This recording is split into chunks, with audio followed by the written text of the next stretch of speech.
The movie opens with Max and his girlfriend Kayla driving through the city streets. Disaster strikes when Max loses focus, causing a terrible car crash. It's a chaotic scene, an unsettling sight, and unfortunately, Kayla doesn't make it. This leaves Max devastated and wallowing in his self-loathing. The devastated man won't forgive himself as he blames the tragic event on his actions. He holds himself responsible, even though a drunk driver was the cause of the accident. The weight of guilt and grief pushes Max into a deep depression. Seeking help, he turns to therapy, hoping to find peace and come to terms with the accident. The therapist tries to advise Max to let go, as holding on to the past and not moving on from that day is unhealthy for him. Despite the support and realization that the accident wasn't his fault, Max still struggles to let go of the guilt he feels over Kayla's demise. In the next scene, we see Henry, a night guard at the mall, strolling through the corridors. He stumbles upon a large mirror and, in a playful mood, removes its cover and starts goofing around. But something strange happens. His reflection in the mirror doesn't imitate his actions. Instead, it just stares at him intensely. Henry is instantly terrified of this figure in the mirror, posing to be his reflection. Out of fear, he trembles and his flashlight falls from his hand. In a blood-curdling and random turn of events, his reflection picks up broken pieces of glass on the floor, shoves them into its mouth, and begins to chew on them vigorously. Henry's face starts bleeding profusely. As a result of the pieces of glass the reflection chews, and so he screams in pain, alone and helpless. Poor man didn't deserve all that gore.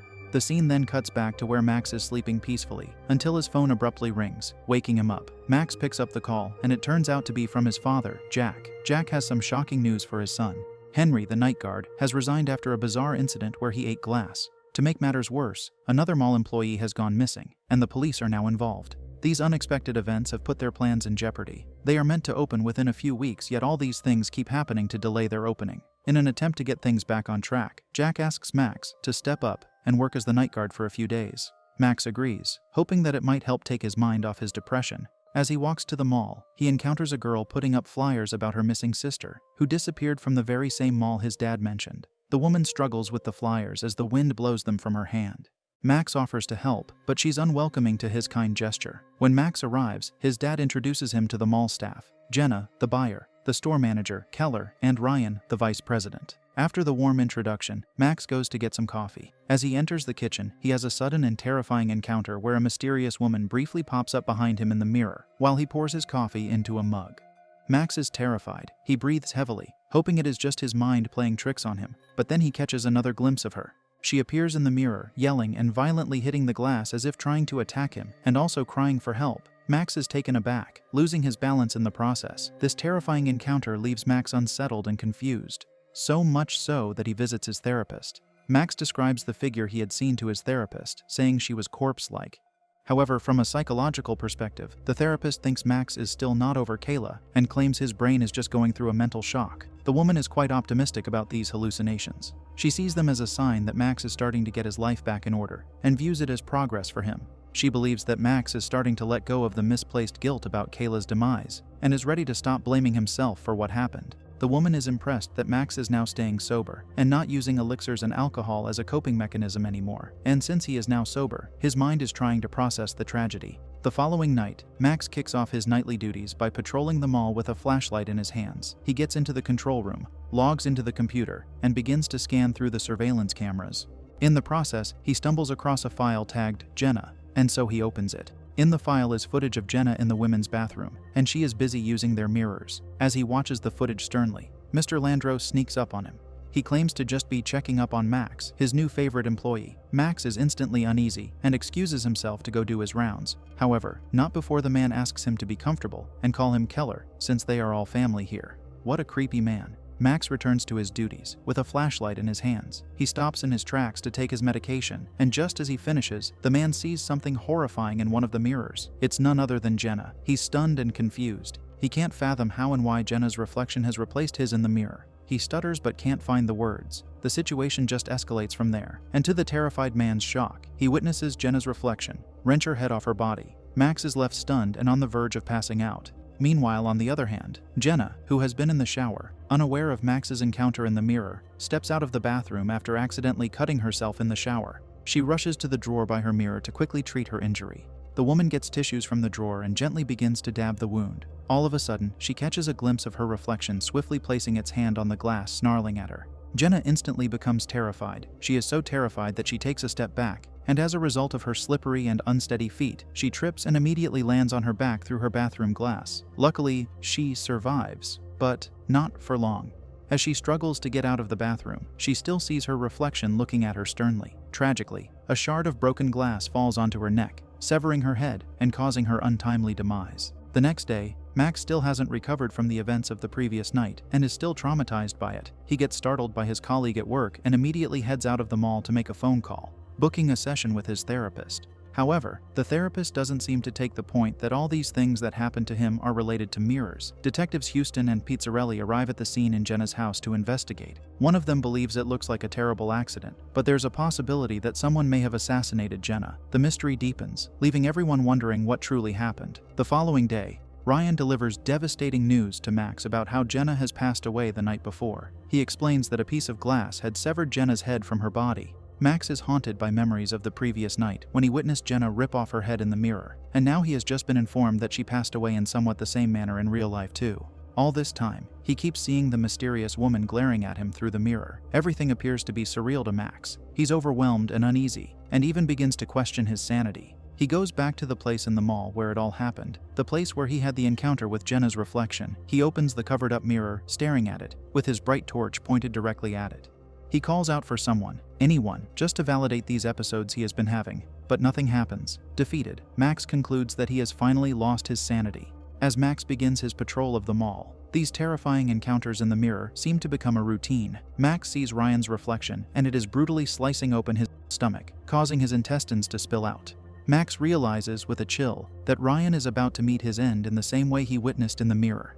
Terrified, he speedily rushes to get help. Meanwhile, Ryan is in the kitchen, oblivious to the danger he's in, while he prepares a steak. As he carries the food to the dining table, he notices something strange. It is his reflection which seems to be missing from the mirror. Unaware of the impending threat, Ryan approaches the mirror, only to have his reflection suddenly appear, knife in hand. The reflection then cuts the tendons on Ryan's legs, causing him to fall and become immobile. On the other side, Max, realizing the severity of the situation, immediately gets Ryan's details from the staff records office and obtains Ryan's number to call and warn him before it's too late. On the other side, Ryan is frantically trying to reach the phone, but his fate is already sealed. His reflection slits his stomach open, mirroring the gruesome scene Max witnessed. Understanding that he can't reach Ryan by phone, Max rushes to Ryan's apartment, hoping to prevent the inevitable. Upon arriving near his apartment, Max finds that it is already too late. Ryan has passed away, and the police are investigating the scene. Detectives Houston and Pizzarelli arrive, and Houston recognizes Max, knowing that he also works at the same mall where Ryan and Jenna had been employed. Max is left in a state of shock and confusion, struggling to make sense of the strange occurrences happening in the mall. He begins to question if there is a supernatural element causing the demise of people within the mall. With these thoughts swirling in his mind, Max calls his father, Jack. He wants to resign from his position as the mall's night guard. Jack is understanding of Max's decision and accepts his resignation. However, just moments later, Max sees a reflection on the ground that shows Jack with a hurt face, screaming in pain. Concerned for his father's safety, Max attempts to reach out to him, but Jack doesn't answer his calls. Fearing for the worst, Max sprints to the old man's house. He fears for his father's life as he runs through the busy streets.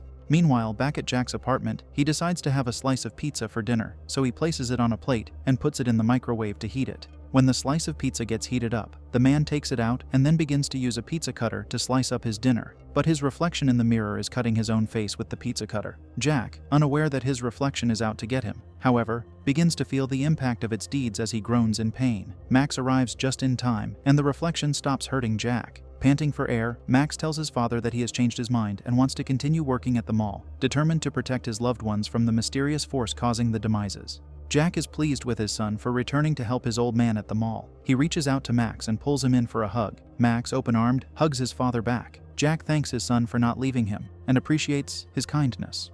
Max's eyes are fixated on the mirror in front of them, but there's nothing paranormal in it, thankfully. It becomes clear to Max that there is some sort of malevolent force at play, causing people to meet their demise through their reflections, and he finally comes to peace with it. Desperate to put an end to the danger, Max decides to confront this force head-on and uncover the truth behind the strange occurrences at the mall. He knows it won't be easy, but he is resolute in his decision to get to the bottom of things.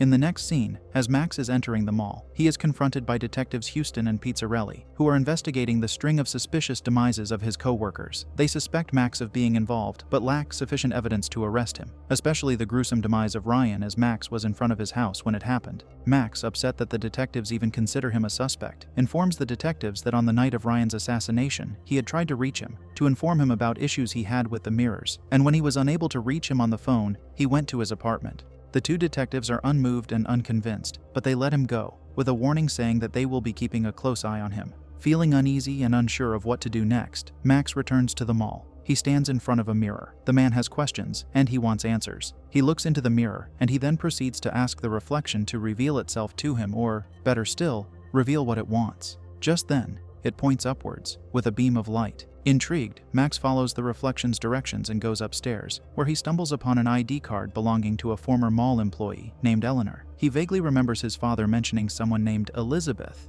who is Eleanor's sister, and had been posting flyers around the mall in search of her missing sister. Max's curiosity grows, and he becomes more determined than ever to unravel the mystery behind the strange occurrences and the connection between Eleanor and Elizabeth. Max, driven by his curiosity, decides to search for any flyers posted by Elizabeth, and he eventually finds one with her contact information. He calls the number, and a woman answers. Max introduces himself and explains that he has found an ID card belonging to her sister, Eleanor.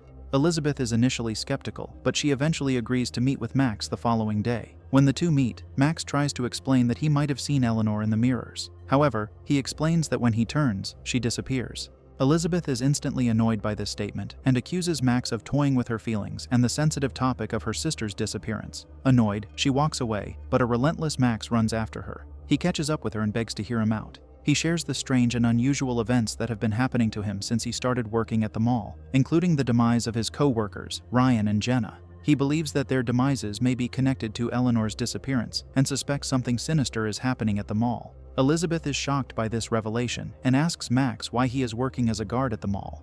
Max opens up about his tragedy, sharing that he has been struggling with depression since the demise of his fiancée in a car crash. He recollects how it all happened in the vehicle on that fateful day. He intended to propose to Kayla, but the day ended up as a traumatic and unforgettable experience for him. Max explains that he took the job as a night guard, hoping that his nightly security rounds would be even slightly therapeutic for him and help him heal as well as try to move on with his life. Elizabeth, touched by Max's honesty, decides to share her own story. She's led to tears as she explains that her sister had gone to the grand opening party at the mall and had not been seen or heard from since. Elizabeth acknowledges Max's efforts and appreciates him for it. United in grief, the two then part ways, with Elizabeth having to get back to work and Max needing to go home and get some sleep so that he can prepare for his shift later at night. That night, Max experiences a disturbing nightmare in which he sees the reflection of Eleanor in the mirror, holding up a pair of scissors in her hand. Despite his fear, Max pleads with her to at least let him know what to do, how to help her.